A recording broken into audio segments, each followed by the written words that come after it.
لقطات جديدة من حفل زفاف مريم الخشت، وهذه تفاصيل إطلالتها.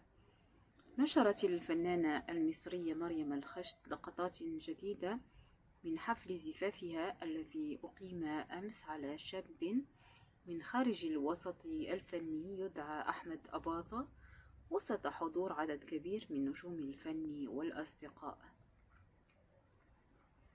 وظهرت مريم الخشت في الصور بإطلالة بيضاء أنيقة مطرزة بالكامل من توقيع المصمم هاس إدريس لمجموعة عرائس 2024، والذي زين بخطوط ذهبية، وأضافت له طرحة أنيقة شفافة خالية من التطريزات،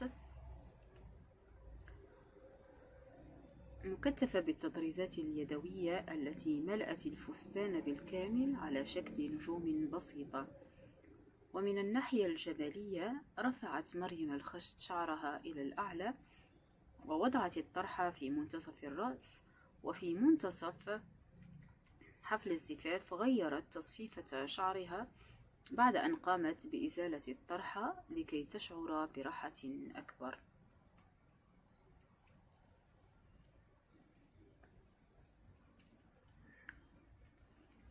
وعبر حسابها الشخصي على الإنستغرام عبرت مريم الخشت عن سعادتها الشديدة بزفافها، مشيرة إلى أنها لم تكن تحلم بزفاف أفضل من ذلك، لكن الحلم الأكبر للحياة بأكملها التي تنتظرها بعد الزفاف. وشهد حفل زفاف الفنانة مريم الخشت حضور عدد كبير من النجوم، من بينهم الإعلامي شريف نور الدين الذي كان شاهدا على عقد القران بحكم الصداقة القوية التي تجمعه بالثنائي. وضم الحضور أيضا أسماء جلال وصدقي صخر وسارة عبد الرحمن.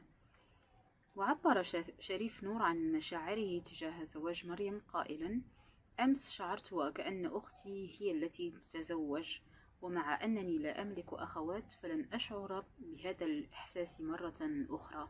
ربنا يسعدك ويفرح قلبك أنت وأخي الذي كان معي في الأوقات الصعبة قبل السهلة. تبلغ مريم الخشت 39 عاما، فهي من مواليد عام 1985، وكذلك زوجها أحمد أباظة الذي يبلغ من العمر 39 عاما، حيث ولد في العام نفسه. وبعد نشر صور مريم الخشت بصور الزفاف